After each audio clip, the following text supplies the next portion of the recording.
Hello friends, this is Puneet. आज काफ़ी दिनों बाद मौका मिला है आपसे रूबरू होने का।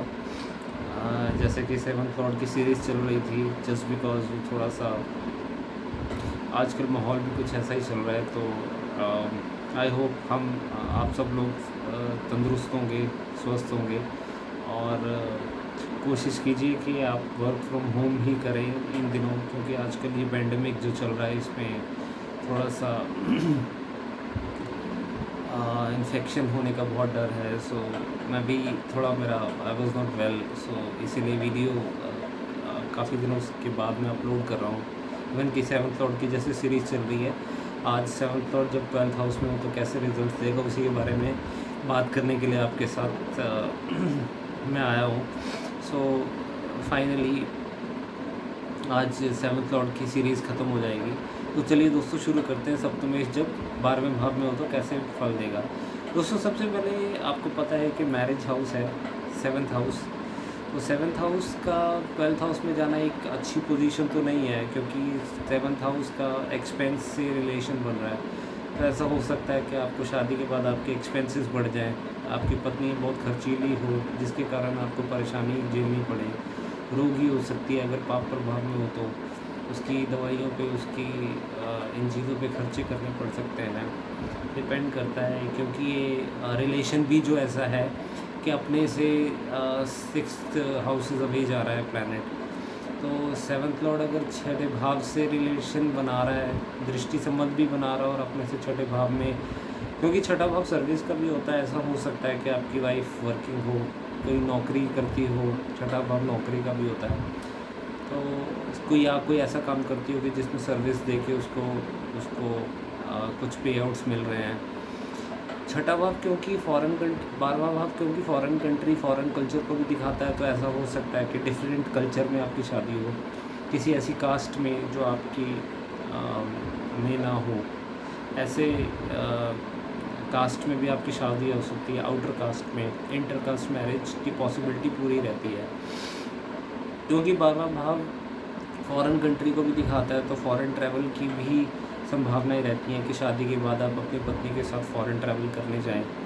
तो ये सारी पॉसिबिलिटीज़ दिखती है, जस्ट बिकॉज ये देखना ज़रूरी है। अगर सेवन्थ लॉर्ड छठे भाव में है बिना पाप प्रभाव के, तो आपकी मैरिड लाइफ चल सकती है, पर फिर भी कहीं ना कहीं डिस्टर्बेंस ज़रूर रहेगी। मगर अगर ये सेवन्थ लॉर्ड अगर आपका 12वें भाव में है जिसमें 12th लॉर्ड भी इन्वॉल्व हो जाए, तो यहाँ पे डाइवोर्स के चांसेस रहते हैं, 2 मैरिजेस होने के चांसेस रहते हैं। अगर राशि परिवर्तन हो जाए, जैसे सप्तमेश 12वें भाव में चला जाए और 12वें भाव का स्वामी सप्तमेश में चला जाए, तो ये बहुत ही बुरा एक राशि परिवर्तन होता है, जिससे मैरिड लाइफ बिल्कुल ही स्पॉयल हो जाती है। आप मैरिड लाइफ का सुख नहीं भोग पाते।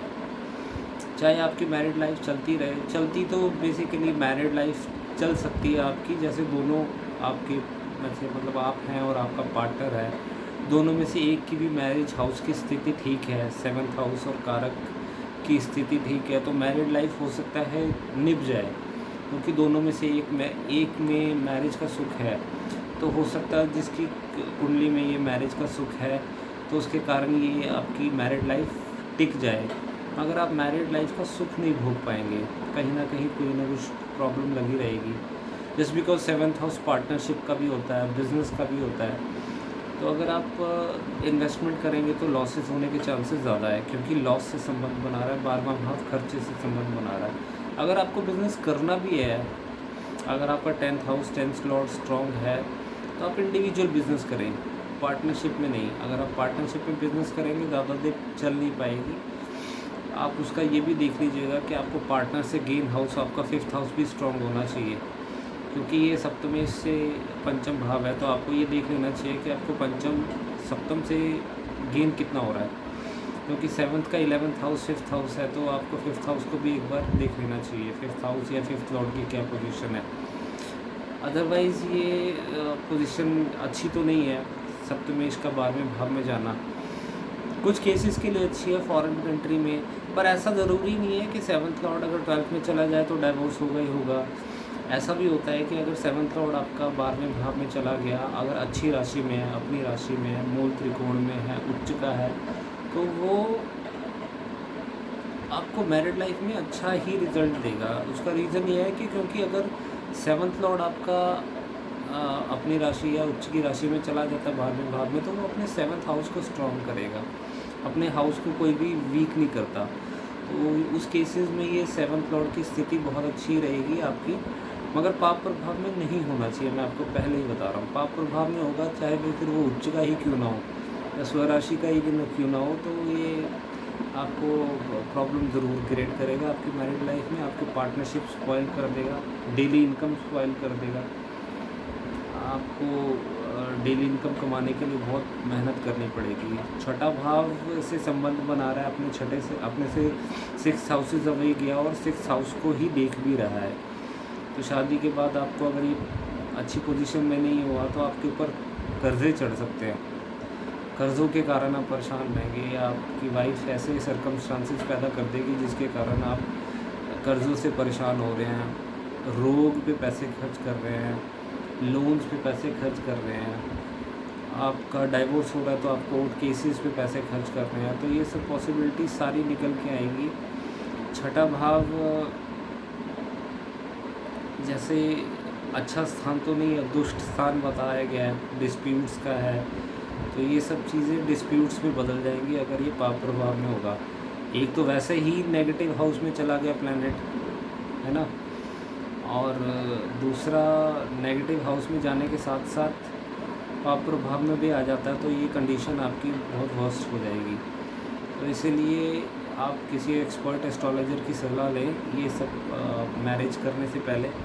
अदरवाइज़ जब भी इसकी दशा चल पड़ी और पाप प्रभाव में है या किसी भी तरीके से मैलेफिक प्रभाव में या राशि परिवर्तन या 12th लॉर्ड के साथ बैठ गया आपका 7th लॉर्ड, तो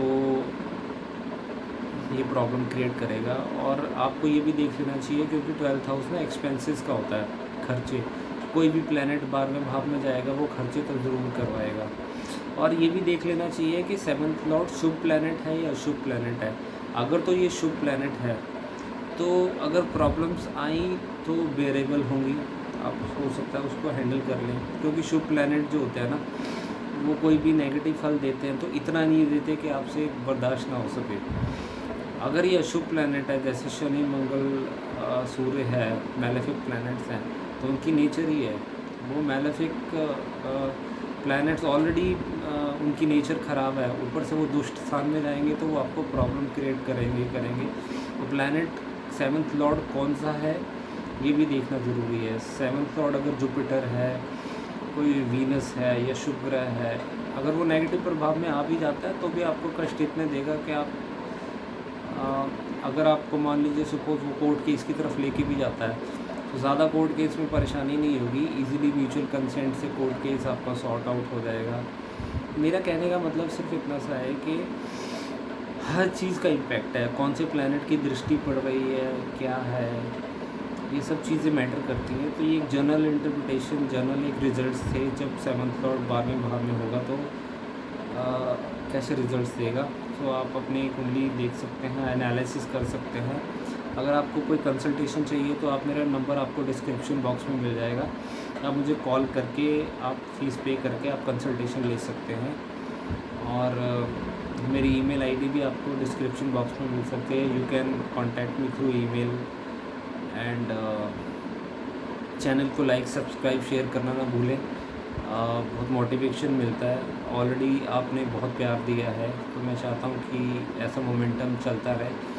और इस कोविड-19 के दौर में आप अपना ध्यान रखें, बहुत ही इम्पॉर्टेंट है, क्योंकि हेल्थ है तो सब कुछ है। आपका शरीर है, जैसे हम कुंडली में भी बात करते हैं, तो अगर आपका लगन लग्नेश पीड़ित है तो कुछ भी नहीं, कितने भी बड़े राजयोग धन योग क्यों ना हो, कुछ नहीं कर सकते आप। तो इसलिए आप अपना हेल्थ का ध्यान रखें और तंदुरुस्त रहें। आप खुद तंदुरुस्त रहेंगे तो आप अपने फैमिली का भी ध्यान रख सकते हैं। सो मैं दोबारा रिक्वेस्ट करूँगा, प्लीज़ चैनल को लाइक सब्सक्राइब शेयर करना ना भूलें। और मैं मिलूँगा नेक्स्ट वीडियो में। Till then you take care and God bless you. जय श्री कृष्ण।